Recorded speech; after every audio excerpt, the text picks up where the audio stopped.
Good evening, everyone. Hello there, Cormac. Hi, Tulia. How are you? And I'm everybody very watching. well, thank you. And here we are again for our next session, Fifth our episode now, Tulia. It's fifth all it's all starting episode to of move. our yes, our digital dialogues. Cormac, what is on the agenda today? On today's agenda, Tulia and I would like to watch a short video from Yuval Harari. We're both now deeply into his book Nexus, and this isn't the first of his books that we've read. And he has a very wide, a broad reach, I think, and a vision of what AI could be, could not be, maybe some alarm bells. And in this particular video that we'll be commenting on afterwards, he talks about something that I have found very fascinating watching it, which is the play around what emotions AI could have, could not have, how we would interact with them. And I think it's a fascinating watch, very short, and after we will comment on it together. That's excellent. And for the ones who haven't watched any of our episodes before, just a brief about us and why we are doing here this. And I'm Tulia, communication architect, and us with Cormac, also communication master. We are experts in communication for many, many years in this field, and we are very much interested in curious and exploring how AI will impact, is already impacting our communication, the way we will communicate with each other, the way we will collaborate, the way we will exchange. Cormac, you're saying. And, and Tuli and I are both very, very curious people. It's one of the things that have brought us together, not only in the long collaborations that we've had, but also the many years of friendship. And I think we're both at the point now where we think that AI, generative AI, while there are many things about it that neither of us will do at the moment understand, and we're very honest about that, we do increasingly get the feeling that AI is going to be able to enhance the communication that we have as long as we're walking into this with our eyes open. I think that's very, very important as well. And some of the conversations we've had on these digital dialogues, and I would encourage anybody that's watching today to go back into the YouTube channel and visit some of them. There is a general feeling with the people that we've spoken to that AI will absolutely not replace humans, but those of us who have embraced what this tool and this agent can bring us will certainly be ahead of the game when it comes to jobs and security in the future than those that don't. And I think one of the biggest examples when we've been speaking is the translation industry and how successful, intelligent use of the agent has meant that people have been able to vastly improve their workload and their output versus those who maybe didn't embrace it in the beginning and are now struggling to catch up. And we feel that while it hasn't maybe yet hit the communication industry, it will, and very soon, and we need to be prepared for it. Absolutely. And the reason we are now, because we are starting with this space, with this platform here, using very much Yuval Harari, because he has been one of the biggest voice shouting really about all the aspects of AI, but he is not so optimistic because as a historian, he understands, he studies, he is the expert in human behavior throughout history, and the way he sees is the way that we are not prepared for this exponential evolution of these tools, which he considered not tools, he considered them agents, because from the premise that at the moment that they can reason, they can think, they can make decisions, they are not tools anymore, because tools only work if you do something with the tool. But the agents, the AI, they can take their own decisions. So this is why today we are going to watch a short interview of Yuval Harari, where he talks another about he opens our eyes on some other aspects about AI and emotional intelligence, which is directly related to communication. So bear with me for a second, and here we go.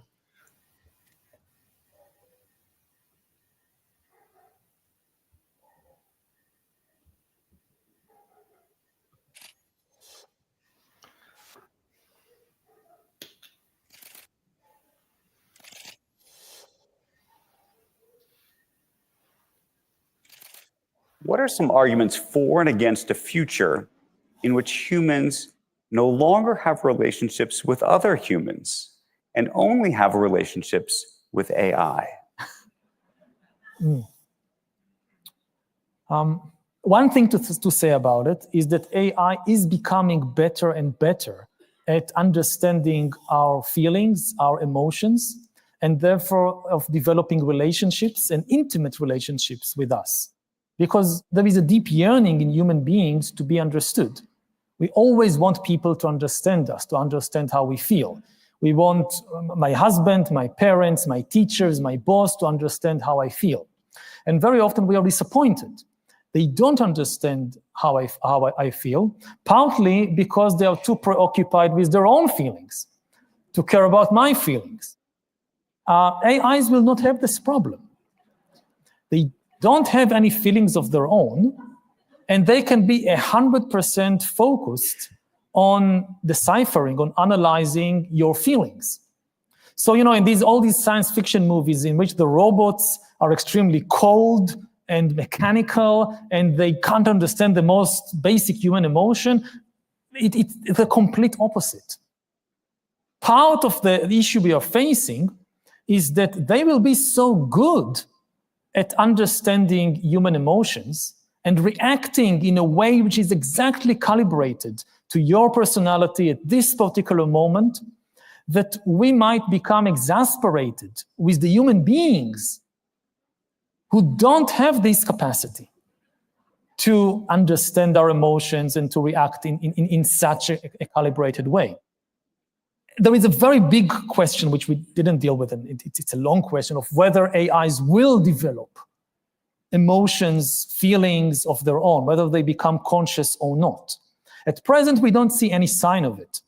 But even if AIs don't develop any feelings of their own, once we become emotionally attached to them, it is likely that we would start treating them as conscious entities, as sentient beings, and will confer on them the legal status of persons.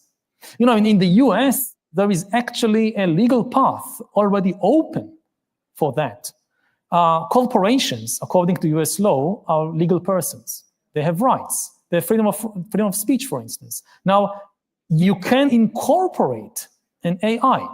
When you incorporate a corporation like Google or Facebook or whatever, until today, this was to some extent just make-believe, because all the decisions of the corporations had to be made by human beings, by the executives, the lawyers, the accountants. What happens if you incorporate an AI? It's now a legal person, and it can make decisions by itself. It doesn't need any human team to run it. So you start having legal persons, let's say in the US, which are not human, and in many ways are more intelligent than us. And they can start making money. For instance, going on TaskRabbit and offering their services to various things like writing texts, so they earn money. And then they go to the market, they go to Wall Street, and they invest that money. And because they're so intelligent, maybe they make billions. And so you have a situation in which perhaps the richest person in the US is not a human being. And part of their rights is that they have, under freedom of speech, the right to make political contributions. So this AI person now lobbyists can contribute billions of dollars to some candidate in exchange for getting more rights to AIs. So there'll be an AI president. I'm hoping you're going to leave all of us maybe on a high note here with something optimistic. Here's the question. Humans are not always able to think from other perspectives. Is AI able to think from multiple perspectives? I think the answer is yes. But do you think that AI will actually help us think this way? That's one of the positive scenarios about AI, that they will help us understand ourselves better. That their immense power will be used not to manipulate us, but to help us. And then we have historical precedents for that. Like we have relationships with humans, like doctors, like lawyers, accountants, therapists, that know a lot of things about us. Some of like our most private information is held by these people. And they have a fiduciary duty to use our private information and their expertise to help us. And this is not, you don't need to invent the wheel. This is already there. And it's obvious that if they use it to manipulate us, or if they sell it to a third party to manipulate us, this is basically against the law. They can go to prison for that. And we should have the same thing with AI. And we talked a lot about the dangers of AI, but obviously AI has enormous positive potential. Otherwise, we would not be developing it. It could provide us with the best healthcare in history. It could prevent most car accidents. It can also, you can have an armies of AI doctors and teachers and therapists who help us, including help us understand our own humanity, our own relationships, our own emotions better. This can happen if we make the right decisions in the next few years. Now, I would end maybe by saying that, again, it's not that we lack the power. At the present moment, what we lack is the understanding and the attention. This is potentially the biggest technological revolution in history, and it's moving extremely fast. That's the key problem. It's just moving extremely fast. If you think about the US elections, the coming US elections, so whoever wins the elections over the next 4 years, some of the most important decisions they will have to make would be about AIs and regulating AIs and AI safety and so forth. And it's not one of the main issues in the presidential debates. It's not even clear what is the difference, if there is one, between Republicans and Democrats on AI. So on specific issues, we start seeing differences when it comes to issues of freedom of speech and regulation and so forth. But about the broader question, it's not clear at all. And again, the biggest danger of all is that we will just rush forward without thinking and without developing the mechanisms to slow down or to stop if necessary. If you think about it like a car, so when they taught me how to drive a car, the first thing I learned is how to use the brakes. That's the first thing I think they teach most people. Only after you know how to use the brakes, they teach you how to use the fuel pedal, the accelerator. And it's the same when you learn how to ski. I never learned how to ski, but people who had told me the first thing they tell you is how to stop, or how to fall. It's a bad idea to first teach you how to kind of, okay, go faster. And then when you're down the slope, they start shouting, okay, this is how you stop. And this is what we're doing with AI. Like you have this chorus of people in places like Silicon Valley. Let's go as fast as we can. If there is a problem down the road, we'll figure it out how to stop. That's very, very dangerous. You are writing this whole book about AI and technology, and you do not carry a smartphone. Is this true? I have a kind of, emergency smartphone because for various services. How does your whole life work? But I don't carry it with me. I'm told you do not carry a phone. You don't have an email, the whole thing. No, I have email. Absolutely. So you have email. I don't. And I try to use technology, but not to be used by it. And part of the answer is that I have a team who is carrying the smartphone and doing all that for me. So it's not so fair to say that I don't have it. But I think on a bigger issue, what we can say, it's a bit like with food. That 100 years ago, food was scarce. So people ate whatever they could, and if they found something full of sugar and fat, they ate as much of it as possible because it gave you a lot of energy. And now we are flooded by enormous amounts of food and junk food, which is artificially pumped full of fat and sugar, and is creating immense health problems. And most people have realized that more food is not always good for me, and that I need to have some kind of diet. And it's exactly the same with information. We need an information diet. That previously information was scarce, so we consumed whatever we could find. Now we are flooded by enormous amounts of information, and much of it is junk information, which is artificially filled with hatred and greed and fear. And we basically need to go on an information diet and consume less information and be far more mindful about what we put inside. That information is the food for the mind, and you feed your mind with unhealthy information, you'll have a sick mind. It's as simple as that. Well, we want to thank you, Bala. Add Nexus to your information diet because it's an important document about our future and our world. I want to thank you for this fascinating conversation. Thank you.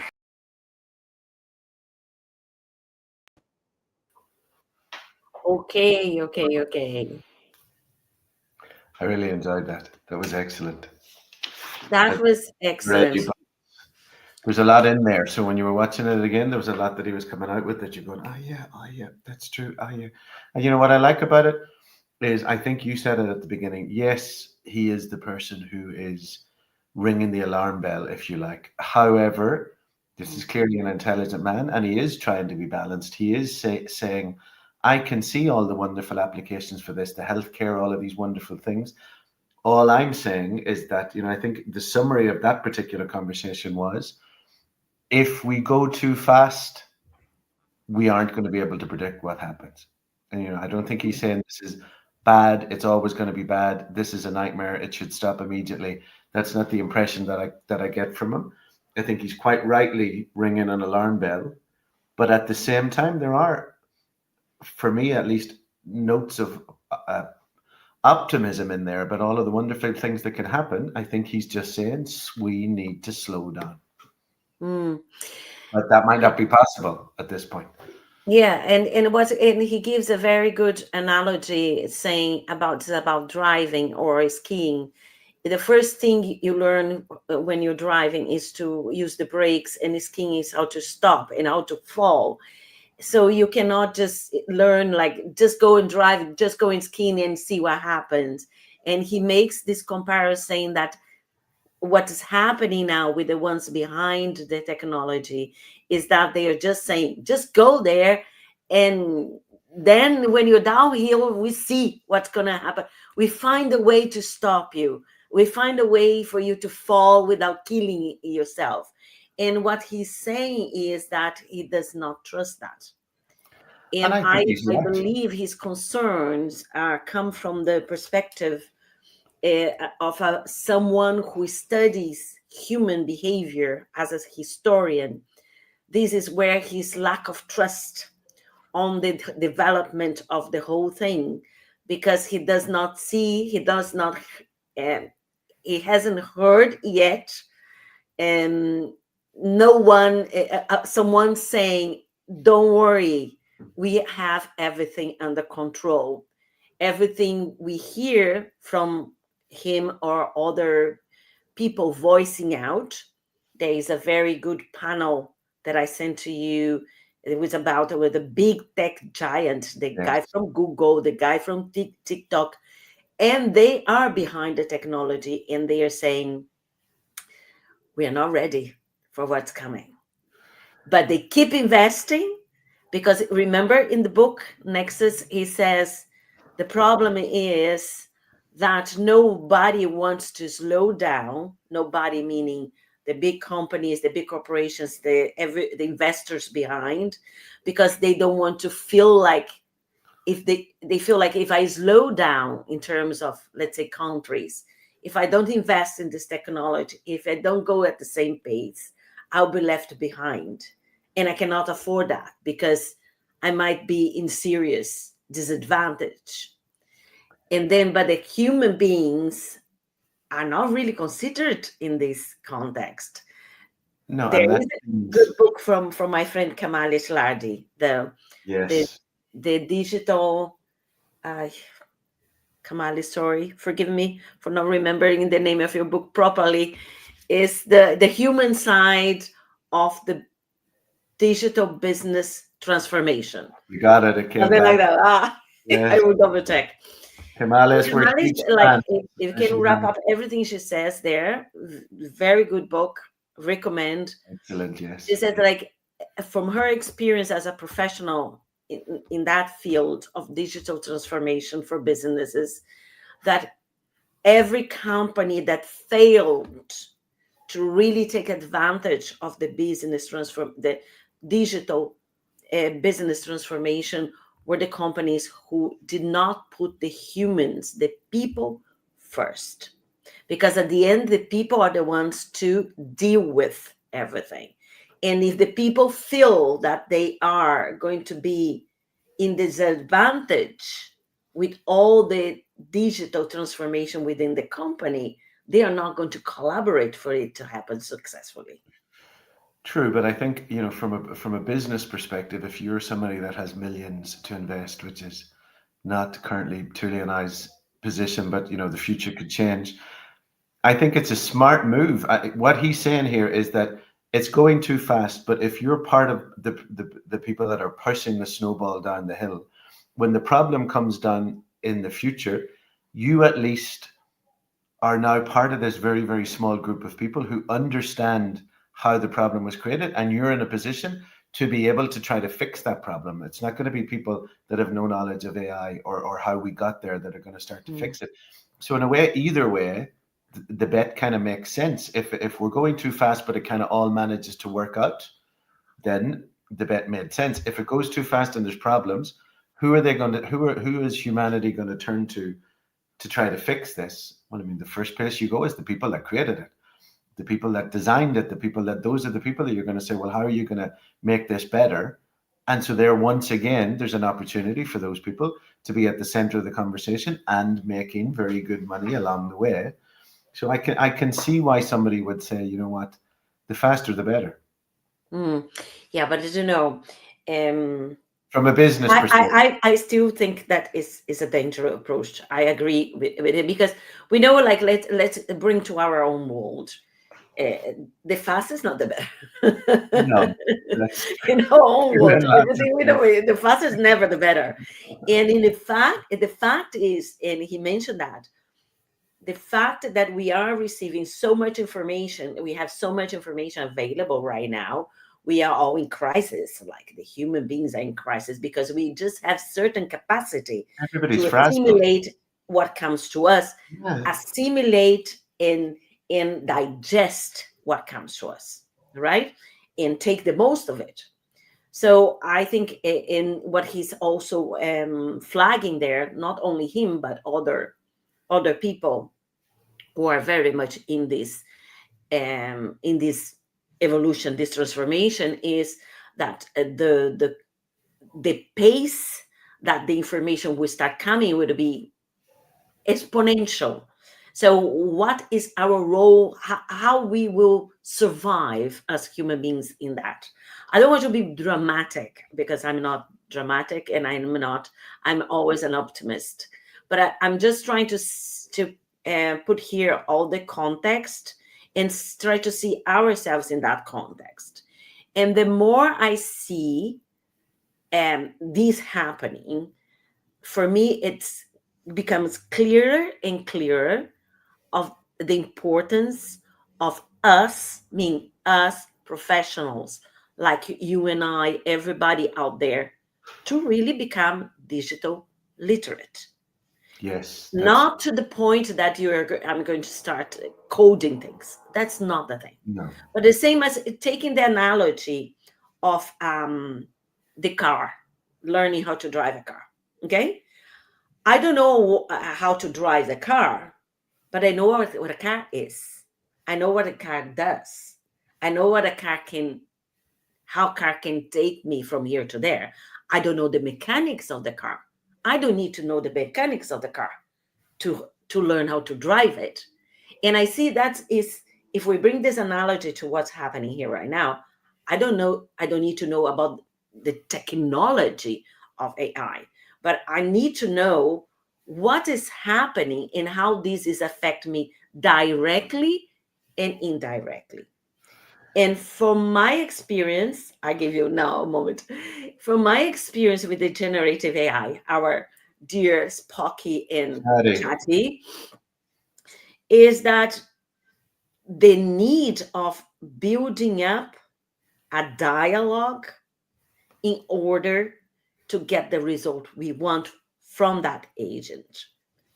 So if these agents are becoming more sophisticated, it will force us to become more sophisticated in our communication. Or you're going to get left out. Yes. And I celebrate that. For that extent, I celebrate that because, I always be saying for years now that we are in this monologue. The internet, the social media brought us to this monologue that's not good to anyone. The statement It's competition. not good. Huh? The statement competition. The You make a statement statement, I make a competition. statement, you make a statement, I make a statement. Yeah. Exactly. So go ahead. You wanted to say something. No, well, I was just, I think his analogy is very, very sound, except in my mind, it's not one person figuring out how to use a car. I think it's 1,000 people let loose on the motorway at the same time, all of them trying to figure out how to brake and accelerate. And I think this is where it starts to become scary, or the same analogy, 200 people let loose at the top of the ski slope that have never skied before and say, okay, boys, girls, let's see how you go. It's not that there's so many variables when you start to include all of those inexperienced drivers on the road, all of these inexperienced skiers, and now people who are very, very experienced at the technical aspect of what they're doing, and they're creating these wonderful agents that are helping us in our lives, but they're letting them loose, rolling down the hill, and they can't predict what's going to happen down below. And I think he touched on it in what you have just said there as well. I think because we're coming from this world and communication has been a massive part of our professional life, we can feel almost in a sense that it's going to be a challenge that's going to be good for us, because you get more sophisticated, the agent gets more sophisticated in his communication. I'm then forced to do the same. But I think maybe we can consider ourselves fortunate in a sense that we have that skill set and those tools that we've been teaching people for many, many years. But what happens if you don't? And then, as he said in this, at the beginning part of the video, you're now in a relationship almost with an AI who is increasingly attuned to you and the way you want to be communicated to. And then when you go out into the real world, that's not what happens. Exactly. The rest of humanity are not AI tools that are going to go, even, you said it in one of the previous conversations before, Chatty has never, or Spocky has never come back to us and said, that's a terrible idea, don't do it. It's always been hyper polite. It's modified certain things that we had proposed. But I mean, the relationship, there's zero conflict there.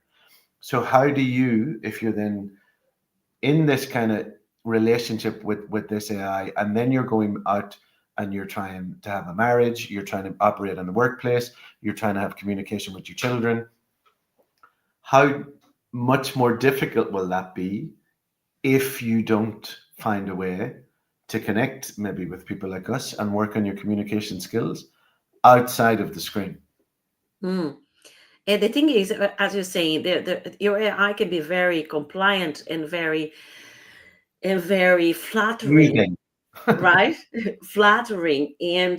But then it comes to the point, it's up to you if you really want to explore, and if you really want to get the answers that will lead you to a better position, you will have to ask certain questions to the agent, to say, like, be honest, tell me what are the cons of this situation, which it will tell you without any feelings, because it will tell you in a polite way, but it will tell you. I want to read something here that I took from the call. It goes into that, exactly what you're saying here, but I like it because he mentioned something that falls into what you just said, Cormac.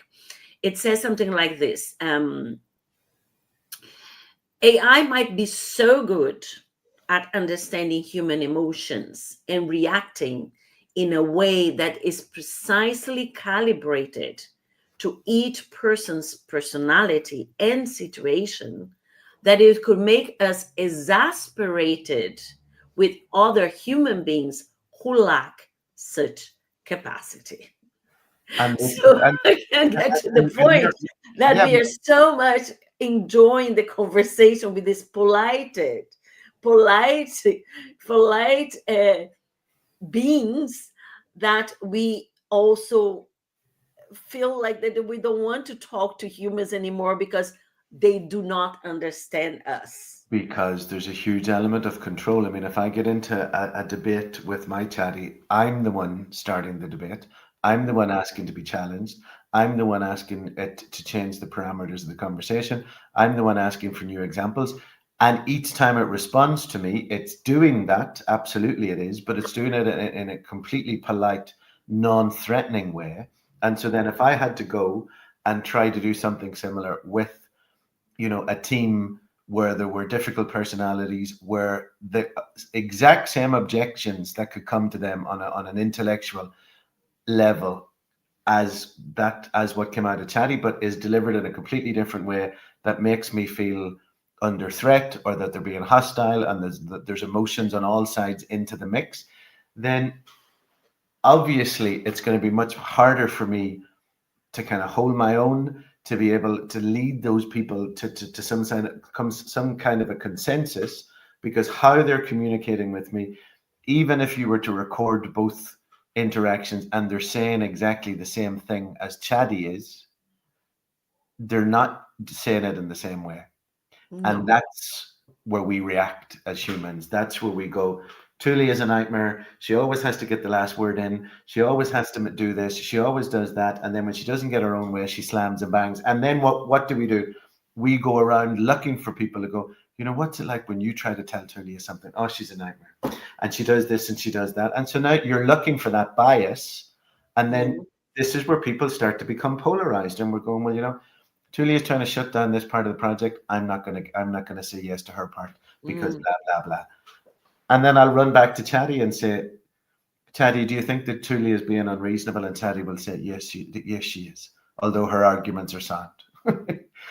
It's fascinating in a way. It is fascinating. The way I see is the two sides of the coin is what you're saying here. We can use this dialogue with the agent, the AI agent, and explore this conversation into a level where that helps you to improve your communication skills. Yes. Brings it to another level because you start being more attentive to how you ask the questions, more attentive to the answers you receive, being more critical, more analytical. And that for me is a super positive side of it, which I am experiencing.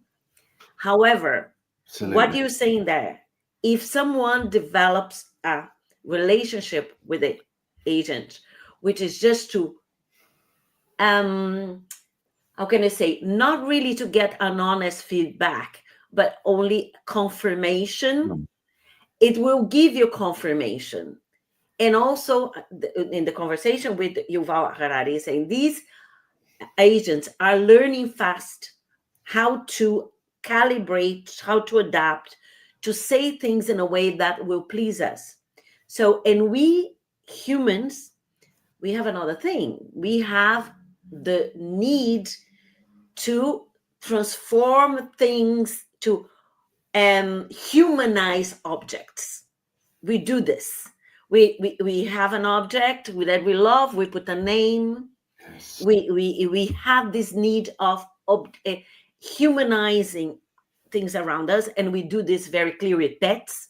When you put clothes in the poor pets, which is I find absurd. I love pets. I love dogs with dresses, with shoes. No. So but then the thing is, when you have this relationship, when you have this relationship with the agent, just to confirm, to make you feel better, as we have tried this, tell me about me, everything's so amazing, and I said, oh my Yeah. god, I'm great, and that's I, great, you know. I, But then you say, okay, let's be realistic. Let's really read in between the lines here, and let's make a more, this is more analytical and more to the point. Then you can reshape and you have a better result. But if we go to that direction on having developing this relationship with these agents, and then we start seeing them as a human person, and then it's right. Then when you go to talk to a human being who has emotions, that when you're going to say something, he would put a face to you, or he will ignore you. Then instead of helping, this can really damage our communication. I have another text here that I would like to read from this video, that explains exactly this. He says here, a major question we didn't tackle is whether AI will ever develop emotions or consciousness of its own. Some people believe it's a new form of consciousness. At the present, there is no sign of this happening. However, even if AI remains devoid of feelings, once we become emotionally attached to it, we are likely to start treating it as if it were conscious or sentient.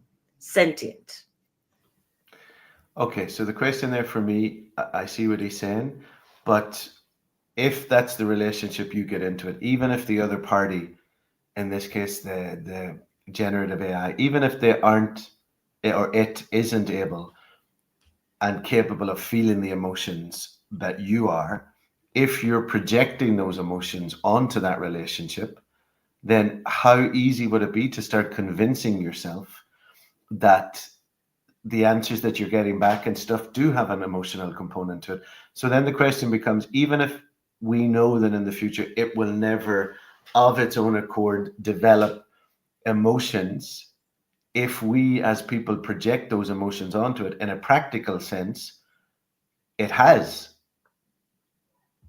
What He's he's given saying it. here is that it doesn't, right now, there's nothing that shows that they have emotions, that they, okay, that there are studies and there are trials behind it, that they're trying to get the AIs to be able to read our emotions, but they haven't succeeded 100% that they understand everything that's happening with us.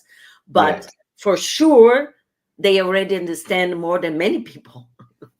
Sure, but what I mean is that It's the they don't problem. necessarily have to have this ability to feel what we're feeling, because if we get into these conversations with them and they're hyper compliant and they're really calibrated to us, then the very fact that we project those emotions onto it means it does become an emotional relationship, even if it in theory we can prove that it's a one-sided emotional relationship because the agent isn't feeling those emotions. The fact that you are, I think, because we're all human and that's how we connect, is enough for you to start getting the answers back and building some sort of an emotional relationship with it, which is what he says. And so then the question is, what's the cutoff line where that, in a sense, practically existing emotional relationship would be hard to then consider one-sided? I don't know if I'm making sense of what I'm trying to say. I feel like I'm Yes, dancing around the conversation, but you know what I mean? I do. I do. I think I do. But for me, from my perspective, the way when I hear you, I think it's always going to be one-sided. But we will believe. That's what I mean. We'll We believe. will believe because we have this capacity to Yeah. believe and to hear what we want to hear. Our brain can trick us on that. There are some cognitive tests where, for example, two words, okay, and you hear something, and the word you look first in the sentence that is recorded, you will hear that word said in the sentence.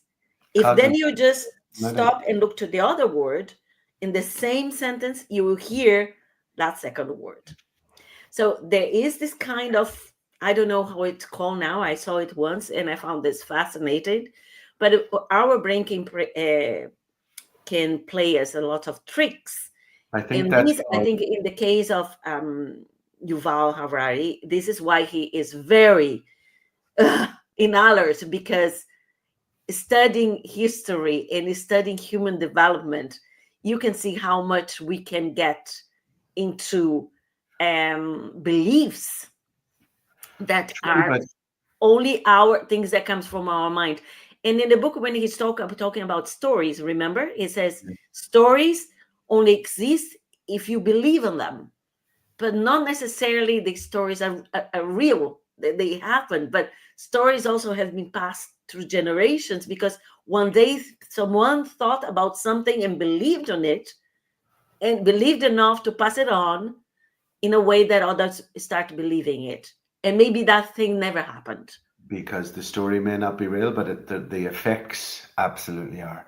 And the effects Exactly. get compounded over the years. If you're talking about something that a traditional story or a religious story, it gets compounded over the years, and the length of its existence almost is correlates directly to the power that it has over people, because people think, if this story in this form has survived for the last 2,000, 3,000, 4,000 years, then there's something in there that has, if it's not demonstrably true, there's enough of an element of a true message in there that makes the story valid. Mm. And there's another thing another topic that I want to build up here. It's about perspectives. No, our perspectives towards thing. There's a question that when the interviewer asked him, "Can human beings see through several different perspectives?" He said, "Not really, but the agents can, because we tend to focus and to fix ourselves in one perspective, because we need to believe in one thing, because that makes us to feel safe." And then here is what he said. I read it again, because he said, uh, humans often struggle to think from perspectives others than their own. AI, however, has the potential to consider multiple viewpoints simultaneously. Nevertheless, this capacity could help us understand ourselves better. The optimistic scenario is that AI's immense power is used not to manipulate us, but to support us. But here, I think, for this to happen, that this capacity, this possibility of seeing some things in very simultaneous perspectives and get this information, because let's say we cannot, but the agent can, and we are in this conversation, and the agent that all of a sudden lay all these different perspectives for us. Here comes to the point of us proactively be willing to consider all these perspectives. It comes And I back. think that's comes again a big challenge for us. And especially now in our monologue world, different perspectives, it's something that very difficult to bring into a conversation. Yes, and you and I have spoken about this in the other episodes, that one of the things that we've been told, but that we're also independently learning, is the quality of ChatGPT very much depends on the prompts that you give it. So while you're right, we can propose a scenario to ChatGPT and then say, give me 10 reasons from a different perspective that might not necessarily be that way. First of all, you have to be open-minded enough to ask that question. Then when you get the answers from ChatGPT, you have to sit down and do the reflection and look at all of those things. Then you have to tell yourself, well, you know what, actually, based on the prompt that I put in, which was something I believed in, now I see actually that objection number 4 and objection number 7 are actually very valid. And so there's still a very human element in being open and curious to it. And if you don't come with that spirit to it, as in, I'm only going to have a relationship with this agent that's actively confirming the things I believe, which you could argue is the relationship most people are in with their social media, because the algorithm keeps feeding you the things that you like and that you enjoy and that you already believe in. If you don't naturally have or choose not to develop that sense of an open, curious mind where you're willing to have those perspectives given to you and that you take the time to reflect on them, then in a way that's kind of useless. If you don't have that approach to it, if you have that approach to it, it's a fantastic tool. And we spoke about this in a previous episode, using it as a debate tool where you can say, listen, I'm about to have this conversation, give me objections that I might face. Using it, going back to what we were talking about earlier in the conversation, I'm going to go into this difficult team meeting. This is what my argument is going to be. Can you help me predict what their arguments are going to be?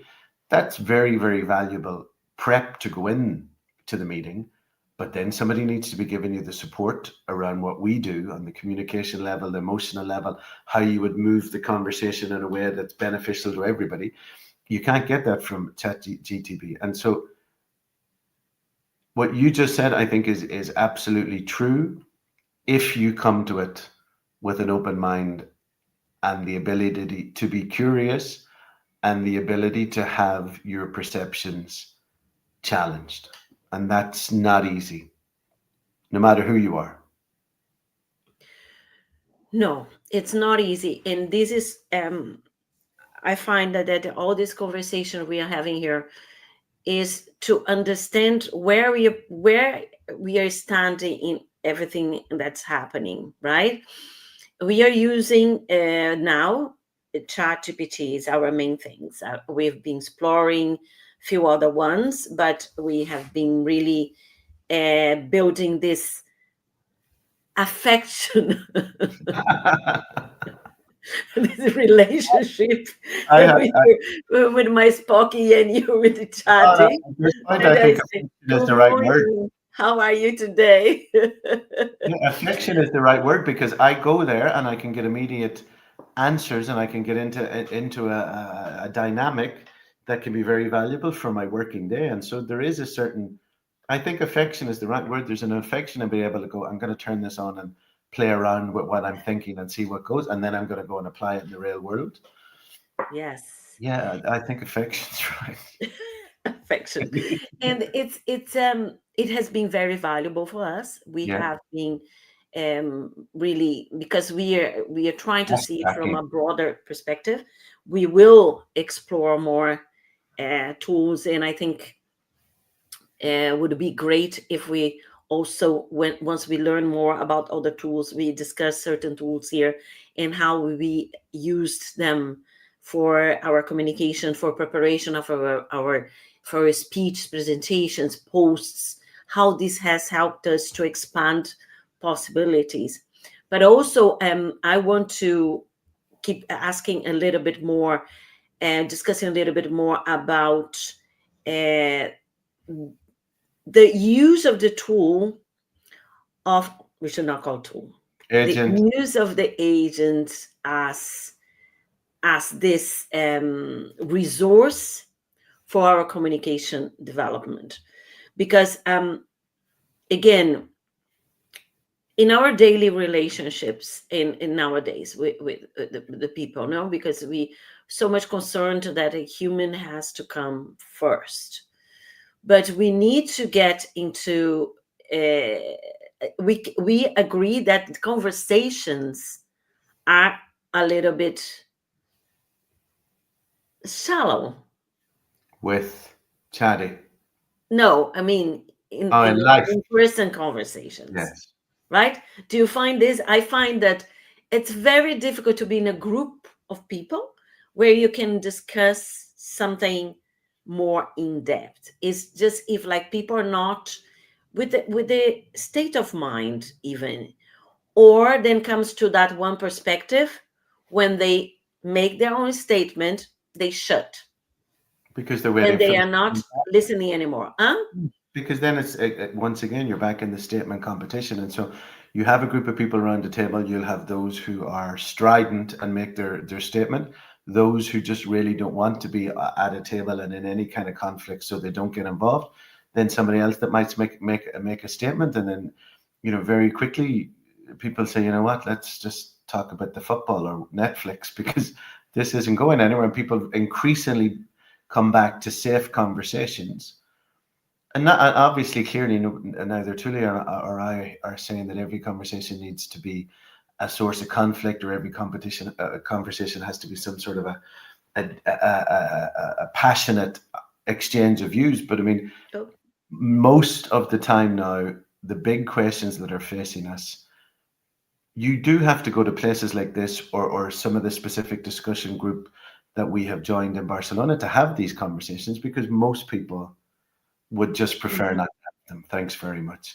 Yeah, it's out there. It's a problem. Yeah, climate change the same. Yeah, this is a problem. Yeah, that's a problem. You know what? Let's just talk about, how's your granny? It's not about creating polemic. No. It's not about getting to those deep conversations or that winning. drags everybody down. Winning. Huh? It's not about winning. Oftentimes you get into these conversations and there's an element of somebody at the end has to win because they have convinced the other people. No, it's an exchange, and you may not convince me, or you might convince me, but the exchange in itself is hugely valuable. But it just, I agree with you that it can be, it feels like it's increasingly rare. Yes, and this is exactly what you said, the exchange of views, and even agree to disagree. This is another challenge, right? People avoid saying things that might be in another direction of what has been put at the table, right? And I find that sometimes people don't like things what I say, and I believe I am respectful with people, but I learned throughout the years it was not like this 20 years ago. I was not like that. I was someone that I would not really express my views openly, and it's not that I express my view openly everywhere either, because it's not about making a point everywhere.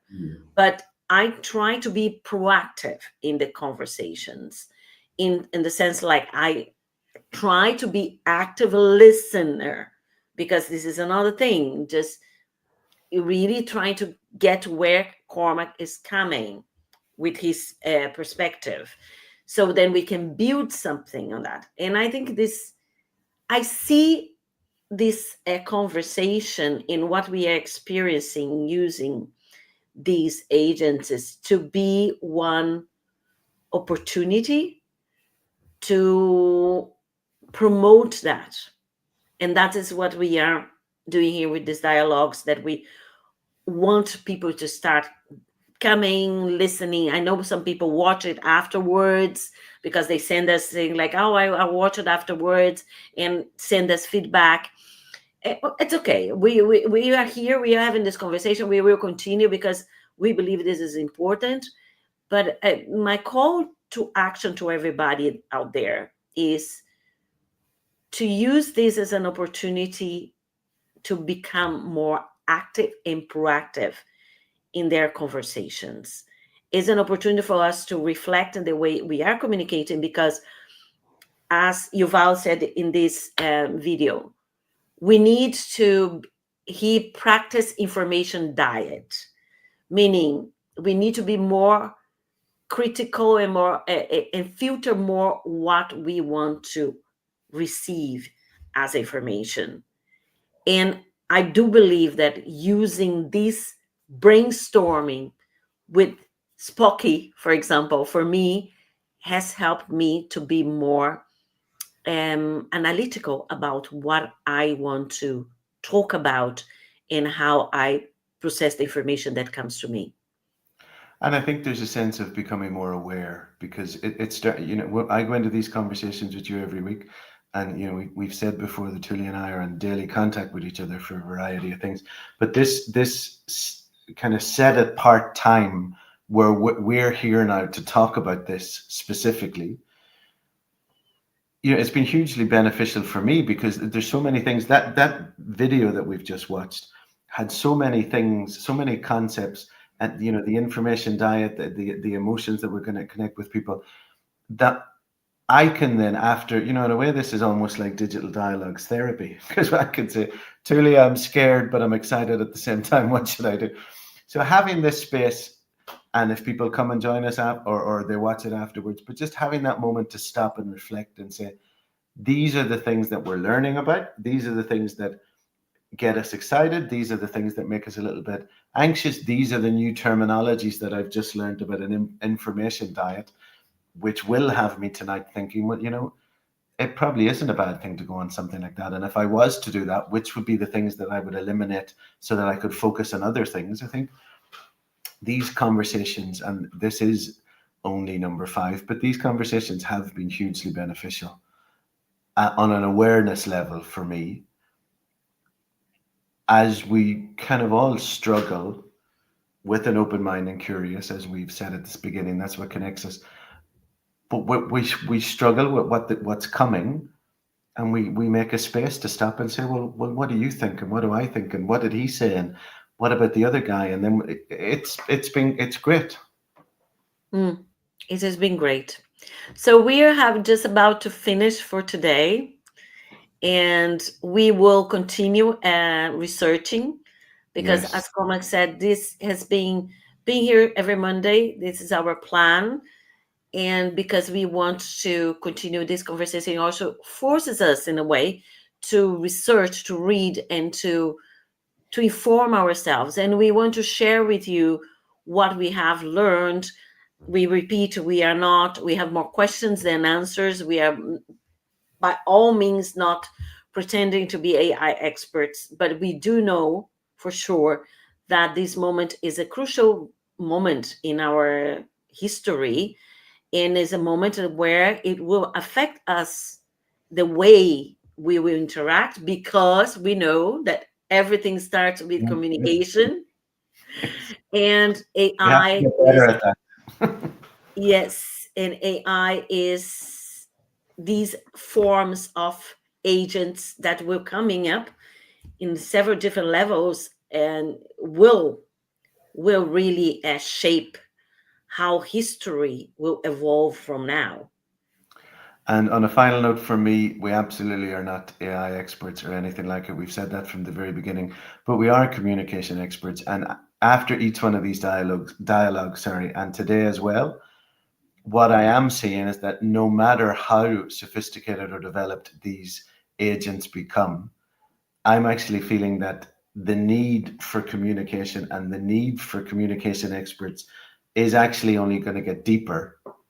If you're watching and you're a communication expert, that's only going to happen if you start interacting with what's going on around you. Because if you don't, it's not even about you being left behind. It's going to be so much harder for you as a communication expert to try to help the people who are using these tools and getting themselves into all kind of complications. I think that the communication in itself will probably get, at least initially, even more complex, and will need experts to try to help it. And we are very delighted that we're leading this charge, and that could very well be us helping you if you're watching. Exactly. So see you next Monday. Bye.